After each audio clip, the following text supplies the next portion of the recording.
Bonjour, nous sommes devant la collégiale Notre-Dame de l'Assomption.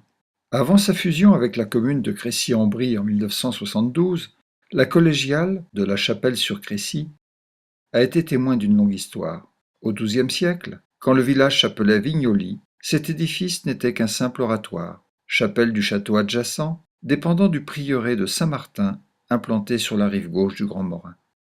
En 1202, la chapelle est érigée en église paroissiale et collégiale par Monseigneur Anceau, évêque de Meaux. La nouvelle église est édifiée de 1230 à 1250. L'organisation des sculptures du tympan du portail ouest a été réalisée en 1977 à partir de fragments du XIIIe siècle retrouvés lors de fouilles au pied de l'édifice. Nous y voyons la nativité de Jésus entouré de Joseph et des rois mages qui viennent l'adorer.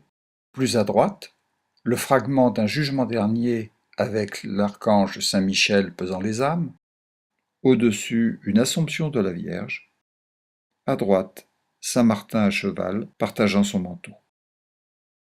En partie haute, le couronnement de la Vierge Marie. Entrons.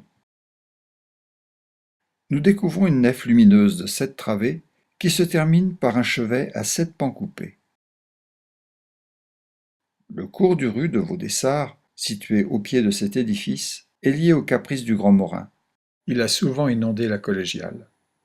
Afin d'y pallier, le sol intérieur a été surélevé en 1641, en 1676, puis en 1730.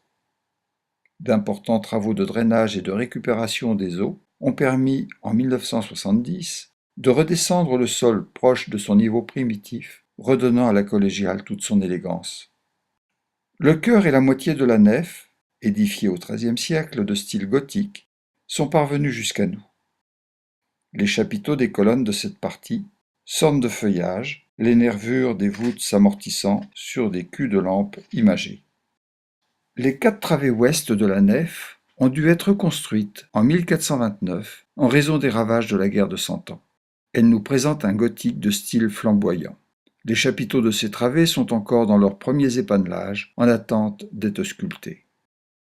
Le vaisseau central s'appuie sur des collatéraux se terminant, au nord, par un autel surmonté de la statue de Sainte Thérèse de Lisieux, jeune carmélite morte à 24 ans en 1897, déclarée docteur de l'Église et, avec Jeanne d'Arc, patronne de la France. Au sud, l'autel est dédié à la Vierge Marie, patronne de cette église.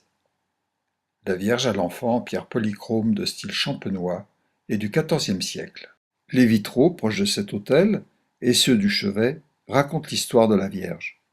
De belles sculptures sont présentes, un Saint-Fiacre du XVIe siècle, un Saint-Sébastien et aussi un Christ en croix en bois peint du XIVe. Une Trinité en pierre polychrome du XVe siècle.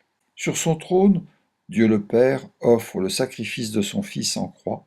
Sur la tiare, la colombe symbolisant l'Esprit Saint a disparu.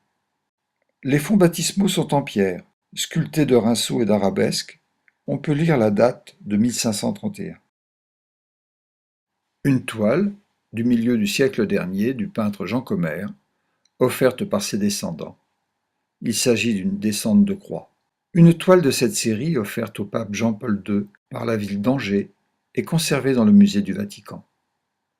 La municipalité, respectueuse de la qualité architecturale de ce chef-d'œuvre, unique en Seine-et-Marne, veille à sa préservation.